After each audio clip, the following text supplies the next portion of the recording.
வேல் முருகனுக்கு அரோகரா. வீரவேல் முருகனுக்கு அரோகரா.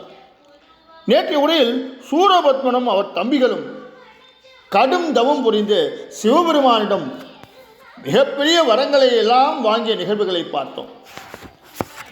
வரங்களை எல்லாம் வாங்கி கொண்டு சுக்கிராச்சாரியாரிடம் ஆசீர்வாதத்தை பெற்றுக்கொண்டு அங்கிருந்து திக்விஜயம் செய்ய புறப்பட்டார்கள் என்று நேற்றைய உரையை முடித்திருந்தோம் அல்லவா? வாருங்கள் தொடர்ந்து பார்ப்போம். சிவபெருமானிடம் யாகத்தின் மூலம் வரம் பெற்ற சூரபத்மன் மற்றும் அவன் தம்பிகள் தங்களை ஆற்றல் உடையவர்களாக உலகத்திற்கு அறிமுகப்படுத்த விரும்பினார்கள். அதன் காரணமாக அவர்கள் 8 திசைகளிலும் சென்று வெற்றி பெற விரும்பினார்கள். அதன்படி அவர்கள் பல்வேறு செல்வங்கள் நிறைந்த குபேரனை வென்று அங்கிருக்கின்ற செல்வங்களை அடைந்து சுகவாழ்வு பெற வேண்டும் என்று நினைத்தார்கள். அதன் காரணமாக குபேரன் நகரான அலகாபுரியை சென்றடைந்தார்கள்.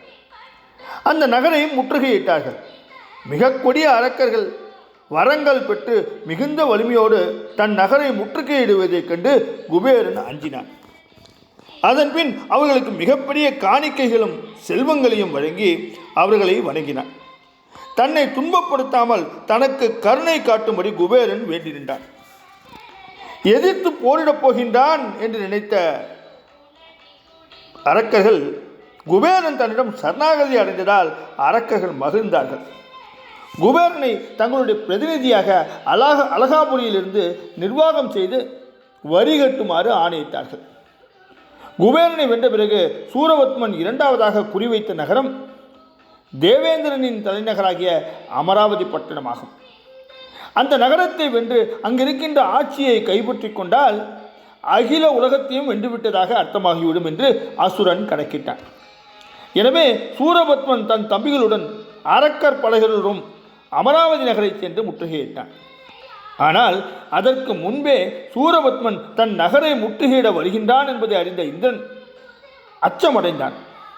அமராவதி பட்டணத்தில் தான் இருந்தால் தனக்கு ஆபத்து என்று தெரிந்து கொண்டான். எனவே தன்னுடைய நகரத்தை விட்டு இந்திரன் வெளியேறிவிட்டான். கடும் யுத்தத்தை எதிர்பார்த்து இந்திரனை அமராவதி பட்டினம் வந்த சூரபத்மன் எந்த சண்டையும் செய்யாமல் அந்த நகரம் தனக்கு உடமையாகிவிட்டதை எண்ணி மகிழ்ந்து போனான். அதன் பிறகு சூரபத்மன் தன் சகோதரர்களுடன் அக்னிதேவனின் நகருக்கு சென்றான். பரமேஸ்வரனிடம் பெற்ற வரத்தின் பலத்தால் பராக்கிரமத்துடன் வரும் சூரனை கண்டு தான் ஒன்றும் செய்ய முடியாது என்று எண்ணி அக்னி பகவான் அப்படியே அடங்கி போனான். யாராலும் சொல்ல முடியாது என்று வரம் பெற்ற அரக்க சகோதரர்களை எதிர்த்து யுத்தம் செய்வதை விட அடிபணிந்து விடுவதே மேல் என்று அக்னி பகவான் முடிவு செய்தார். அக்னிதேவனை தனக்கு அடிமையாக்கிவிட்ட பின்னர் அரக்கர்கள் யமனின் உலகத்திற்கு சென்றார்கள். எல்லா உயிர்களையும் தன் கட்டளைப்படி பிடிப்பவன் யமன். அவன் உயிரையே பிடிப்பதற்காக இந்த அரக்கர்கள் கூட்டம் அவன் உலகத்திற்கு சென்றது. உயிருக்கு பயந்த வளரையும் அஞ்சாமல் பிடித்து தண்டனை கொடுத்த யமன் முதலாக தன்னுடைய உயிருக்கு அஞ்ச ஆரம்பித்தான். சூரபத்மனிடம் கெஞ்சினான்.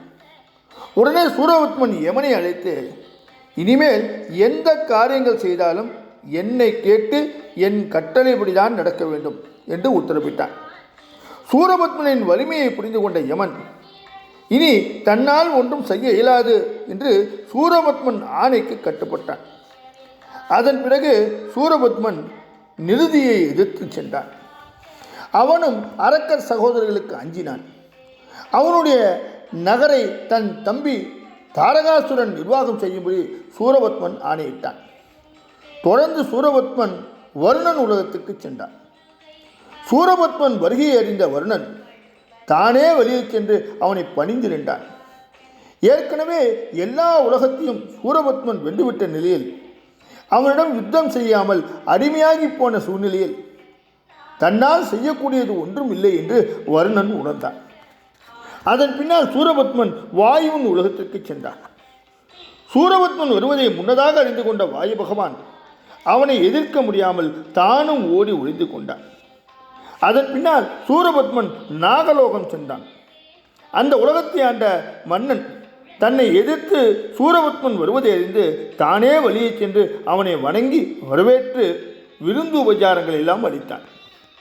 அதன் பின்னர் அரக்கற்படை திருமால் இருக்கும் வைகுண்டத்தை அடைந்தது.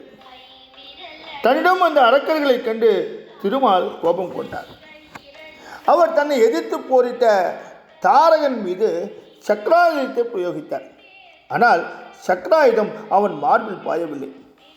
அது அவனுக்கு கழுத்தில் அணிந்த அணிகலனைப் போல நிலைத்து விட்டது. இந்த நிலையில் அவன் திருமாலை வெற்றி கொண்டதாக கூவிக்கொண்டே சென்றான். அதன் பின்னர் இந்த அரக்கர்களின் கூட்டம் சிவலோகத்தை சென்றடைந்தது. தொடர்ந்து என்ன நடந்தது? நாளை உரையை பார்ப்போமா?